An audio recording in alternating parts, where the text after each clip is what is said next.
The morning sun cast long shadows across the Afghan mountains as Captain Sarah Mitchell adjusted her sniper rifle for the third time that hour. The 24-year-old Marine sharpshooter had been stationed at Forward Operating Base Phoenix for 8 months, and today felt different. Something in the air carried an electric tension that made her teammates restless. Sarah came from a small farming town in Nebraska where her grandfather had taught her to shoot rabbits at impossible distances. What started as weekend fun had evolved into a deadly skill that would soon save hundreds of lives. Her fellow soldiers often joked that she could hit a coin from a mile away, but Sarah never bragged about her abilities. She understood the weight of every bullet she fired. The base housed 847 American soldiers and 200 Afghan allies who had been working together to secure the region from Taliban forces. For weeks, intelligence reports suggested a major attack was coming, but nobody knew when or where. The enemy had been unusually quiet, which worried the commanders more than constant firefights would have. Sarah's spotter, Corporal Jake, had been her partner for 6 months. They worked like a perfectly synchronized machine, with Jake calculating wind speed, distance, and atmospheric conditions while Sarah lined up her shots. Their friendship had grown beyond military protocol as they shared stories during long nights on watch duty. The base sat on a strategic hilltop that controlled 3 major valleys leading toward Kabul. Losing this position would open a corridor for enemy forces to threaten the capital city. Every soldier understood their mission was critical, but none realized how critical until that fateful Tuesday morning when everything changed forever. At 600 hours, Sarah was cleaning her rifle in the armory when the first explosion shook the entire base. The blast was so powerful it knocked her off her feet and sent equipment flying across the room. Before she could recover, a second explosion followed, then a third. The Taliban had begun their coordinated assault with mortar rounds and rocket-propelled grenades. Sarah grabbed her gear and rushed toward her assigned position on the eastern wall. The sight that greeted her was chaos beyond imagination. Enemy fighters poured down from multiple directions like angry hornets from a disturbed nest. Hundreds of muzzle flashes lit up the mountainsides as Taliban forces emerged from caves and hiding spots they had prepared for months. The base's defensive systems activated immediately. Machine gun nests opened fire while mortars launched counterattacks toward the hills. Radio chatter filled the air as squad leaders coordinated their responses. Sarah reached her position and began scanning for high-value targets through her scope, but the sheer number of enemies was overwhelming. Jake arrived moments later, breathing heavily from running across the base under fire. "Sarah, this is bigger than anything we've seen," he shouted over the noise of gunfire. "Intelligence estimates at least 2,000 enemy fighters. They've been planning this for months." Sarah nodded grimly as she acquired her first target. A Taliban commander was directing troops from a rocky outcrop 800 meters away. She steadied her breathing, calculated the wind drift, and squeezed the trigger. The shot found its mark, but 10 more fighters immediately took the fallen commander's position. For 2 hours, the battle raged with neither side gaining a clear advantage. American air support was delayed due to bad weather, and ammunition supplies were running dangerously low. Sarah had fired 47 rounds and eliminated multiple enemy positions, but they kept coming like waves against her. Then disaster struck in a way nobody anticipated. A Taliban rocket team had positioned themselves in a blind spot behind the base's main communication tower. Their rocket-propelled grenade hit the fuel depot with devastating accuracy. The explosion was so massive it could be seen from 20 miles away. The blast created a chain reaction that destroyed the ammunition bunker, the vehicle depot, and the main barracks building. Worse yet, it severed the base's primary communication lines, cutting them off from headquarters and any hope of immediate reinforcement. Sarah watched in horror as flames consumed everything they had worked to defend. Within minutes of the explosion, enemy fighters breached the perimeter at 3 different points. Hand-to-hand combat erupted throughout the base as Taliban forces overran defensive positions. Sarah and Jake found themselves surrounded as enemy fighters climbed over the eastern wall just meters from their position. Jake was hit in the shoulder by shrapnel from a grenade explosion. Blood soaked through his uniform as he tried to continue calling out targets and range calculations. "I can still see clearly," he insisted through gritted teeth. "Keep shooting, Sarah. Don't worry about me." But Sarah did worry.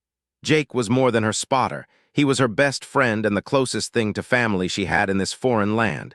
She helped him take cover behind a concrete barrier while enemy bullets chipped away at their protection. The situation was becoming hopeless, and they both knew it. The base commander's voice crackled over the radio with devastating news. "All units, we are being overrun. Prepare for emergency evacuation to Rally Point Bravo. This is not a drill. Repeat, prepare for immediate evacuation." Sarah looked around at the chaos surrounding them. Buildings burned everywhere while smoke obscured much of the battlefield. Fellow soldiers were fighting desperately just to reach the evacuation point, but enemy forces controlled most of the routes. Getting to Rally Point Bravo would require crossing 400 meters of open ground under heavy fire. Jake struggled to stand despite his wound. "We need to move now, Sarah. Can you see a path through the smoke?" Sarah scanned the area through her rifle scope, looking for the safest route. Enemy fighters were everywhere, but a narrow corridor between burning buildings might provide some cover. They began moving toward the evacuation point, with Sarah providing cover fire while Jake limped beside her. Other soldiers were attempting the same desperate journey, but Taliban fighters were picking them off one by one. The open ground between buildings had become a killing field where courage meant nothing against overwhelming numbers. Halfway to their destination, Jake collapsed. The blood loss from his shoulder wound had weakened him more than he admitted. "Go without me," he whispered. "Someone needs to warn headquarters about this attack pattern. They'll hit other bases the same way." Sarah refused to leave her partner behind. She pulled Jake into a shell crater and used her rifle to keep enemy fighters at bay while she considered their options. The evacuation point was still 200 meters away, but Jake could barely walk. Carrying him would make them both easy targets for enemy snipers. That's when Sarah noticed something that would change everything. Through her scope, she spotted a Taliban sniper positioned on a distant ridge. This wasn't just any enemy fighter. He was eliminating every American soldier who attempted to reach the evacuation point. His position gave him a clear field of fire over the entire escape route. The enemy sniper was approximately 2,400 meters away, well beyond the range most marksmen would attempt. The distance, combined with wind conditions and the chaos of battle, made an accurate shot seem impossible. But Sarah realized this sniper was the key to the entire battle. If she could eliminate him, her fellow soldiers might have a chance to escape. Jake noticed her focus on the distant ridge. "That's too far, Sarah, even for you. The wind is gusting, and you'd be shooting through smoke and heat distortion from all these fires." Sarah studied the target through her scope, calculating angles and atmospheric conditions in her head. She had made impossible shots before, but never under these circumstances, and never with so many lives hanging in the balance. Every soldier trying to reach the evacuation point was counting on her, whether they knew it or not. The weight of that responsibility settled on her shoulders like a heavy blanket. The Taliban sniper fired again, and another American soldier fell just 50 meters from safety. Sarah watched through her scope as the enemy marksman calmly worked his bolt and searched for his next target. His systematic elimination of her comrades filled her with cold determination. She began her shooting routine, the same process her grandfather had taught her years ago on the Nebraska farm. Deep breath, steady aim, gentle pressure on the trigger. But as she prepared for the most important shot of her life, another explosion rocked their position. Enemy mortars had found their range, and the next round might land directly on their crater. The mortar explosion sent dirt and debris raining down on Sarah and Jake's position. Sarah's ears rang from the blast, but her hands remained steady on her rifle. She knew the enemy artillery team was adjusting their aim, and the next round would likely be a direct hit on their crater. "Sarah, we need to move," Jake urged, his voice weak from blood loss. "They've got our position marked." But Sarah had made her decision. Moving now would mean abandoning her shot at the enemy sniper, and that sniper would continue killing every soldier who tried to escape. Through her scope, Sarah watched the Taliban marksman reload and scan for new targets. His methodical approach reminded her of herself during training exercises, except his skills were being used to slaughter her friends. She estimated the range at 2,847 meters based on landmarks she had memorized during months at the base. The shot required calculations that would challenge even the most experienced snipers. Wind speed was gusting between 8 and 12 miles per hour from the northwest. Temperature variations from the fires would create unpredictable air currents. Atmospheric pressure was dropping as a storm system approached from the mountains. Every factor worked against her. Sarah's rifle was a modified M82 that she had personally adjusted and calibrated. The .50 caliber rounds could reach the target, but accuracy at extreme range required perfect technique and a bit of luck. She had only 3 rounds remaining in her magazine, and there would be no time to reload if she missed. Jake tried to help despite his weakening condition. Wind is shifting, coming from your left now. Temperature is dropping fast with those storm clouds moving in. His voice was getting weaker, but his mind remained sharp. Their partnership had survived countless missions because of his ability to read environmental conditions. Sarah made minute adjustments to her scope while keeping track of the enemy sniper's pattern. He fired approximately every 45 seconds, taking time to carefully select each target. His accuracy was devastating. She hadn't seen him miss a single shot. American soldiers were dying with mechanical precision. The Taliban mortar team fired again, and this round landed just 10 meters from their crater. The explosion showered them with rocks and hot metal fragments. Jake groaned as a piece of shrapnel cut across his leg, adding to his injuries. Blood was pooling beneath him, and Sarah realized he didn't have much time left. "Make the shot, Sarah," Jake whispered. "Don't worry about me. Those soldiers need you." Through her scope, Sarah saw another American attempting to reach the evacuation point. The enemy sniper tracked him smoothly and fired. The soldier fell just meters from safety, his desperate journey ending in failure. Sarah felt anger building inside her chest. These were her brothers and sisters in arms, soldiers who had shared meals with her and told stories about their families back home. Each death wasn't just a tactical loss, it was personal. The Taliban sniper was methodically destroying everything she cared about. She began her breathing routine, slowing her heart rate and clearing her mind of distractions. The chaos of battle faded into background noise as she entered the focused state her grandfather had taught her to achieve. In this mental space, only the target mattered. Everything else became irrelevant. The enemy sniper was repositioning for his next shot when Sarah acquired him in her crosshairs. She could see him clearly through her scope, a bearded man in traditional Afghan clothing with a Soviet-era rifle. He moved with the confidence of someone who had never been challenged at such extreme range. Sarah calculated the bullet drop for a 2,847-meter shot. Her round would fall approximately 120 inches during its flight time of nearly 4 seconds. Wind drift would push it several feet to the right unless she compensated correctly. The angle of fire was slightly upward, which would affect the trajectory. She made final adjustments to her scope and settled into her shooting position. The enemy sniper had selected his next target, a young soldier Sarah recognized as Private Martinez from Ohio. The private was crawling toward the evacuation point, believing the smoke would hide his movement. Through her scope, Sarah watched the Taliban marksman track Martinez's progress. The enemy sniper was skilled enough to lead his target, predicting where the private would be when the bullet arrived. Sarah realized she had perhaps 10 seconds before Martinez would die. Time seemed to slow as Sarah's finger found the trigger. Her grandfather's voice echoed in her memory. "Don't jerk the trigger, little one. Squeeze it like you're trying not to break an eggshell." The words calmed her racing heart and steadied her breathing. The enemy sniper was preparing to fire when Sarah exhaled and squeezed her trigger.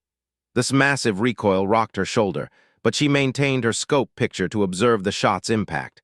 For what felt like an eternity, nothing happened.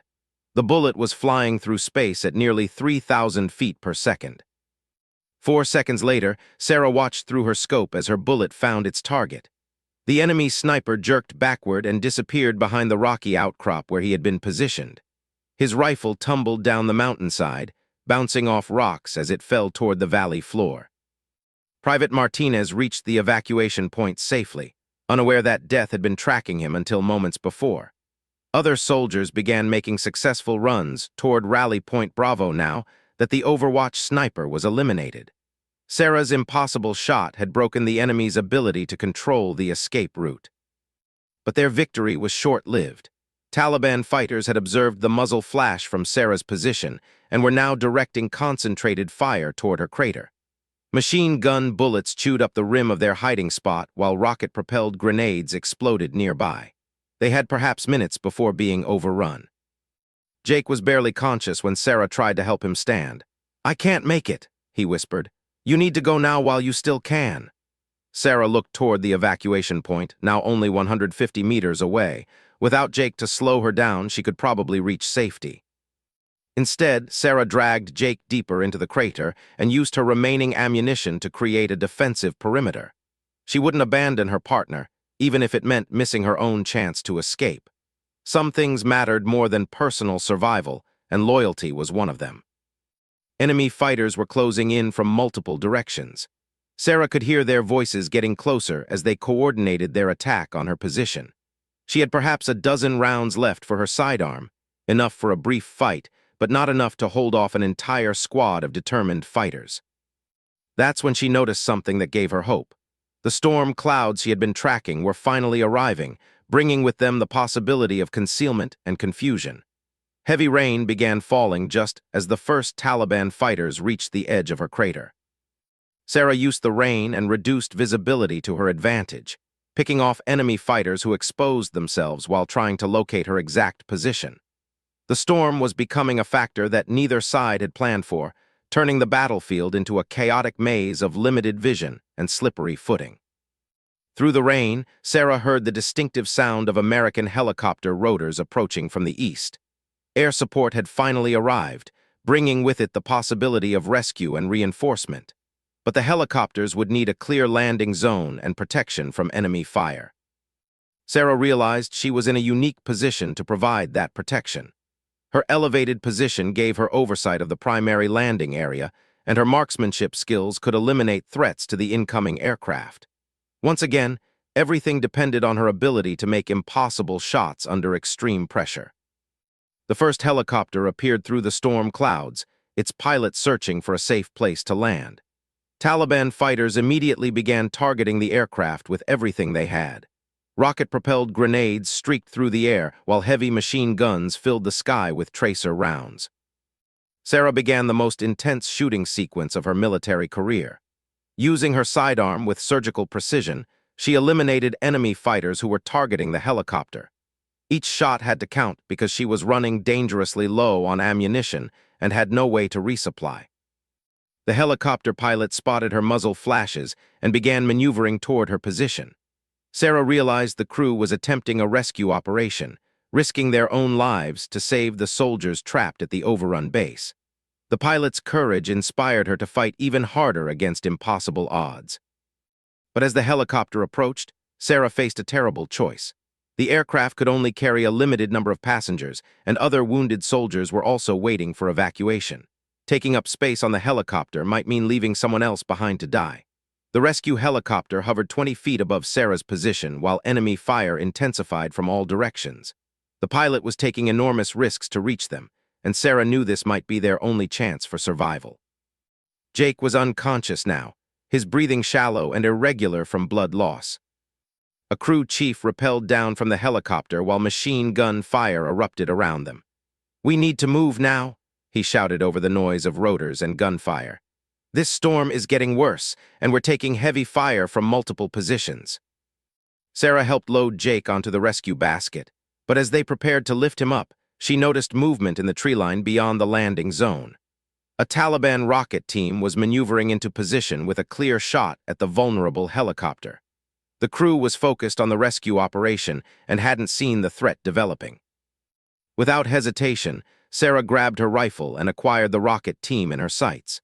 The range was approximately 600 meters through driving rain and shifting wind. The helicopter's rotor wash was creating additional air currents that would affect her bullet's trajectory. She had one shot to neutralize the threat before they could fire. Sarah's bullet found its target just as the enemy rocket team prepared to launch their weapon. The rocket-propelled grenade fired wildly into the sky, exploding harmlessly among the storm clouds. The helicopter crew looked around frantically, not understanding why the enemy rocket had missed such an easy target. The crew chief gestured urgently for Sarah to climb into the rescue basket with Jake. "Come on, Marine.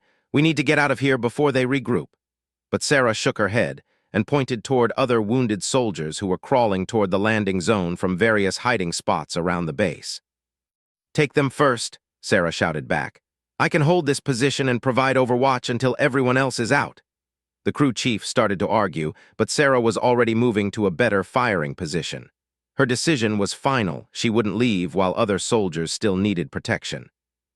The helicopter lifted off with Jake and two other wounded Marines, while Sarah continued her one-woman defense of the landing zone. She moved between different positions to confuse enemy fighters about her location, using every trick her training had taught her about solo operations behind enemy lines. Rain was falling harder now, turning the battlefield into a muddy maze where visibility dropped to mere meters in some areas. Sarah used the weather to her advantage, appearing long enough to take precise shots before disappearing back into the storm. Enemy fighters began showing signs of frustration as their attacks failed to locate her. The second helicopter arrived 30 minutes later, during which time Sarah had eliminated 8 enemy fighters and disrupted 2 more rocket attacks on the landing zone. Her ammunition was nearly exhausted, but her position remained secure through careful movement and expert marksmanship. This rescue run extracted 6 more soldiers, including the base commander who had been trapped in a collapsed bunker. As the helicopter prepared to depart, the commander made direct radio contact with Sarah. "Marine, you need to get on this bird. We can't keep risking aircraft for individual extractions." Sarah's response was characteristically direct. "Sir, there are still 4 soldiers unaccounted for in Sector 7. I can see their heat signatures from this position. Give me 20 more minutes to guide them to the LZ." The commander wanted to order her aboard, but he knew Sarah was right. 4 more lives hung in the balance. Those 20 minutes became the longest of Sarah's military career. Enemy forces had regrouped and were launching coordinated attacks from 3 directions. Sarah was down to her last magazine for her sidearm, and enemy fighters were getting closer to discovering her exact location with each exchange of gunfire. She used her radio to guide the trapped soldiers through the safest routes to the landing zone. "Martinez, move 30 meters east and take cover behind the burned-out truck. Williams, wait for my signal, then sprint to the communications bunker. Enemy sniper is tracking your movement." One by one, Sarah guided her fellow soldiers to safety while fighting off increasing enemy pressure. Her position was compromised when a Taliban fighter spotted her muzzle flash during a lightning strike. Enemy forces began concentrating their fire on her hiding spot among the rocks. The third helicopter arrived just as Sarah fired her last round. She had successfully guided all 4 missing soldiers to the landing zone, but now she was completely defenseless against the enemy fighters closing in on her position. The crew chief rappelled down once again, this time with covering fire from the helicopter's door gunner. "This is it, Marine," the crew chief yelled. "No more arguments, you're coming with us now." Sarah didn't resist as he attached her to the rescue cable. She had done everything possible to save her fellow soldiers, and now survival meant accepting help from others. As the helicopter lifted Sarah away from the overrun base, she looked down at the battlefield one final time. Fires were still burning throughout the compound, and Taliban fighters were claiming their victory by raising flags over captured positions. Forward operating Base Phoenix was lost, but every American soldier had been successfully evacuated. The flight to the nearest medical facility took 40 minutes through the mountain storm. Sarah learned that Jake was stable, but would need surgery to repair damage from his shoulder wound. The other evacuated soldiers were receiving treatment for various injuries, but everyone would survive thanks to the successful rescue operation. At the field hospital, Sarah finally had time to process what had happened. Intelligence officers debriefed her extensively about the attack, particularly interested in her observations about enemy tactics and coordination. The Taliban assault had been more sophisticated than anyone had anticipated. Colonel Harrison, the regional commander, visited Sarah 3 days later with news that would change her perspective on the entire operation. "Marine, your actions saved 847 American lives and 200 Afghan allies, but that's not the most important part of what you accomplished that day." Sarah listened intently as the colonel explained the bigger picture. Intelligence analysis of the attack reveals this was a rehearsal for a much larger operation. The Taliban planned to use the same tactics against 3 other bases, including the main supply depot for our entire regional operation. Your defense gave us the intelligence we needed to prevent those attacks. The long-range shot that eliminated the enemy sniper had been measured by forward observers at exactly 2,904 meters, nearly 3 kilometers. It was the longest confirmed kill in the history of the Marine Corps, breaking records that had stood for decades. But Sarah was more proud of saving her fellow soldiers than breaking any records. News of Sarah's actions spread throughout the military community and eventually reached the media back home. Her small farming town in Nebraska suddenly found itself in the national spotlight as reporters tried to understand how a young woman from rural America had become such a skilled warrior. Sarah's grandfather, now in his 80s, gave interviews about teaching his granddaughter to shoot rabbits on their farm. "I always knew Sarah was special," he told reporters. "But I never imagined those Saturday afternoon shooting lessons would save so many lives in a place so far from home." The Marine Corps awarded Sarah the Medal of Honor for her actions during the Battle of Forward Operating Base Phoenix. The citation specifically mentioned her extraordinary heroism and selfless devotion to duty in the face of overwhelming enemy forces, and her decision to remain behind to ensure the safety of fellow Marines. During the award ceremony at the White House, Sarah met with families of the soldiers she had helped save. Private Martinez's mother thanked her with tears in her eyes, explaining that her son was now safely home and planning to attend college in the fall. These personal connections meant more to Sarah than any medal or recognition. Jake recovered fully from his injuries and remained Sarah's spotter for the remainder of their deployment. Their partnership had been forged in the crucible of combat, creating a bond that would last for the rest of their lives. They continued working together until both completed their military service. After leaving the Marines, Sarah returned to Nebraska, where she established a training program for law enforcement snipers. Her expertise in long-range marksmanship became legendary among police tactical teams, and her techniques were adopted by military training programs around the world. Sarah never spoke publicly about the emotional toll of that day at Forward Operating Base Phoenix. The weight of taking enemy lives, even in defense of her fellow soldiers, was something she carried privately. She found peace through helping others develop the skills that might save lives in future conflicts. The small crater where Sarah made her impossible shot became a pilgrimage site for Marines stationed in Afghanistan.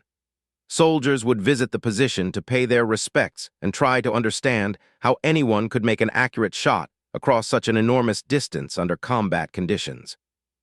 Military historians studying the Battle of Forward Operating Base Phoenix concluded that Sarah's actions represented a perfect example of how individual courage and skill could change the outcome of seemingly hopeless situations. Her decision to remain behind and protect the evacuation had saved not just lives, but an entire military operation. Years later, Sarah would tell young Marines that heroism wasn't about being fearless or superhuman. "I was terrified that entire day," she would explain. "But fear didn't matter when my fellow soldiers needed help. Sometimes being brave just means doing your job when everyone else is counting on you." The legacy of Sarah's impossible shot lived on in military training programs where her techniques were studied and replicated. The combination of precise calculation, steady nerves, and absolute determination became the standard for what was possible with proper training and unwavering commitment to protecting others. Sarah's story became required reading at military academies, not just for the technical aspects of her marksmanship, but for the leadership she demonstrated under pressure. Her decision-making process during the evacuation showed how split-second choices could determine whether people lived or died. The Medal of Honor citation concluded with words that captured the essence of Sarah's character. Through her extraordinary heroism, technical expertise, and selfless dedication to her fellow Marines, Captain Mitchell embodied the highest traditions of military service and reflected great credit upon herself, the Marine Corps, and the United States of America. Today, Sarah works as a civilian contractor teaching advanced marksmanship to military and law enforcement personnel. She rarely discusses her Medal of Honor or the events that made her famous, preferring to focus on practical skills that might help others survive dangerous situations. The small Nebraska farm where Sarah first learned to shoot still belongs to her grandfather. The old shooting range behind the barn has been expanded and improved, but the basic lessons remain the same. Patience, precision, and respect for the responsibility that comes with deadly accuracy, principles that saved hundreds of lives in a distant mountain range and continue to influence new generations of American warriors.